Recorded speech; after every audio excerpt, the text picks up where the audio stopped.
All right, welcome back. It's part two. We're doing a rainy day in Paris, a beautiful streetscape.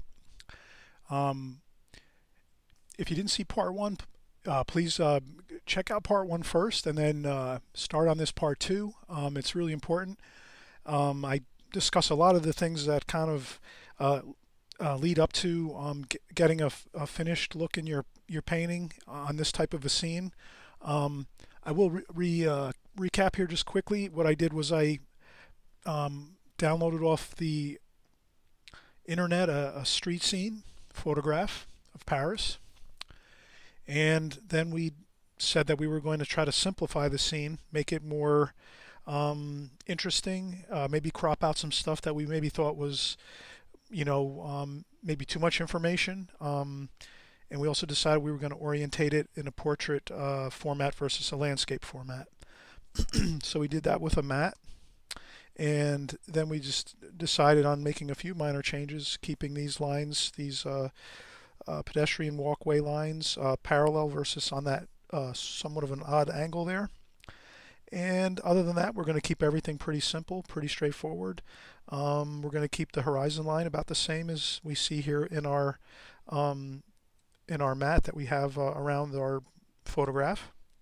So again, this is just something we do before we maybe do a finished painting. We kind of practice on a couple ideas. We get some photographs we like. And then in the studio here, we can do a lot of good work, take our time, relax while we work. We can have all of our painting supplies and tools right near us, and we don't have to worry about the um, worry about things not being able to find things, or if the wind blows and the easel falls over, things like that.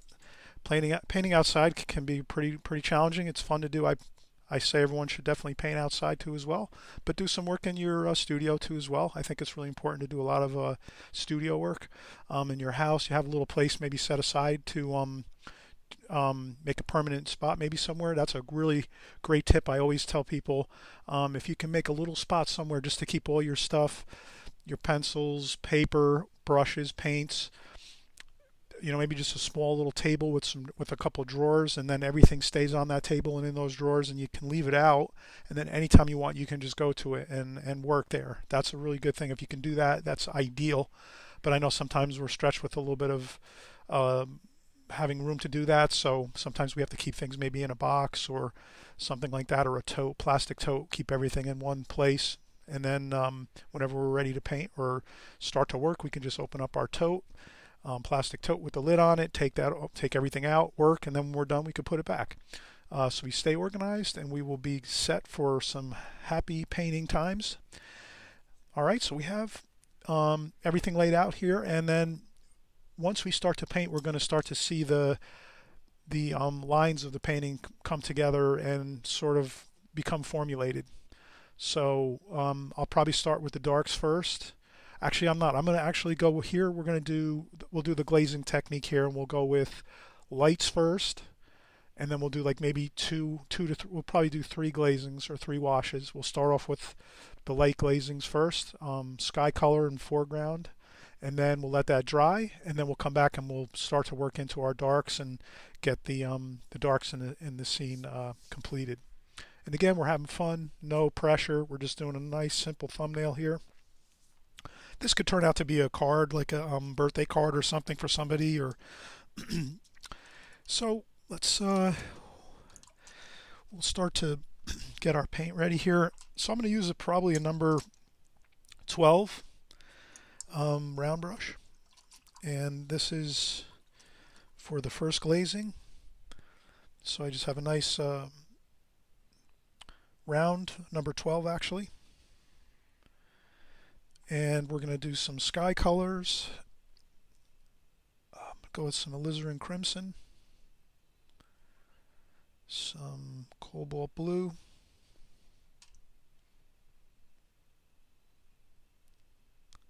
cerulean blue,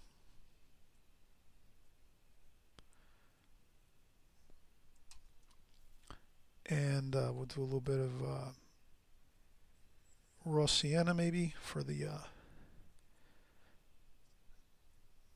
foreground. A little more warmth than that.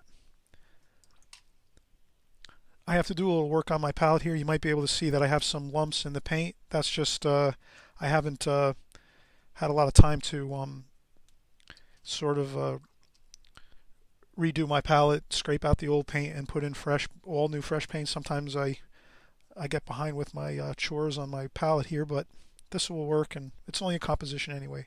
But if I saw this kind of thing, these small little granules, I wouldn't do that in a finished painting. I would make sure that I have fresh paint. So we're just doing a comp here, no big deal. And we'll just start in with the sky here. And again, I'm going to go with lots of water.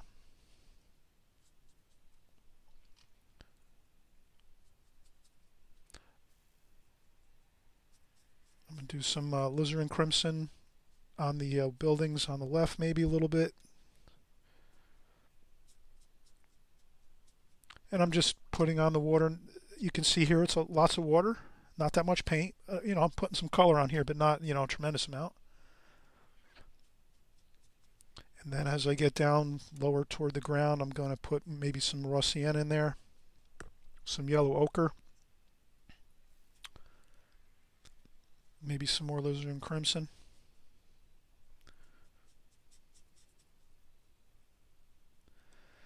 Okay, and this should be good. So that's our first glazing. Lots of water, not too much paint, just enough to get some first preliminary washes of color in. And then we're going to let this dry. We're going to probably go back into this when it's sort of not 100% completely dry, but when it's actually, I would say 90% to 95% dry. So the paper will still be a little damp when we go back into this, because that makes a nice effect of like fusing the first layer or first glazing of paint with the next coat, which is the darker darks. So it is sometimes nice to leave the paper just a touch damp, but it's got to be very little damp. I mean, pretty much you can just stick with dry to the touch, and then you go back in and start painting it again. If you walk away for a couple hours, that's not going to be as good. So if you can let it dry to the touch and then go back in, that's good timing. If you have to go somewhere or do something and you go away for a few hours, the next glazing, the second glazing, is not going to blend as nicely as it would if you're just letting it dry to the touch and then going back in. So that's just something to kind of keep in mind, that it is kind of, again, timing with watercolor is key. Always try to, does this make sense? Always with watercolor, a lot of it is, the drying of the paint, the wetness of the paper, the mixing of the paints on the paper while the paper is wet or when it starts to dry. So as you paint, you'll just notice different things. So you'll notice this. If you actually waited a couple hours or the next day to paint on top of this, you're not going to have an interesting effect as if you go in once it's just dry to the touch, let's say a half an hour later. So you'll notice these things, that how watercolor reacts on the paper with the paints and the drying times. And I think if we keep ourselves aware of that at all times, we'll really have more interesting paintings, and you can use those drying times and to your advantage, and you can use them for different effects. Sometimes you might want to let it dry overnight or for a day. Other times you might not want to let it dry completely. You might want to leave it somewhat damp to do another wash over this one. So it's all techniques and learning how to work with your watercolors and your paint and your drying times and the blending of your paints on your paper. So here we're going to let this dry. I would say probably about 20 minutes to half an hour, and then we'll come back in once it's dry to the touch and start to blend in our next darker glazings. Okay, so we'll be back. This one is a short video. Obviously we have to let this dry, so I'm going to make this second part a little shorter than usual. Usually we go 15 minutes, but we'll make this a shorter video here, and we'll come back in about a half an hour when the paper is dry.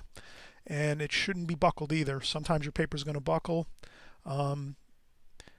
Sometimes you can paint on buckled paper, depends on your subject matter, but I think here we're going to try to let the paper dry so that when we come back, the paper is gone through its buckle phase, and then it goes back to its more flatter phase where it gets back to a flat feel once it's dried. So that's about usually half an hour, 45 minutes. Okay, we'll see you in just a few minutes, about 20 minutes.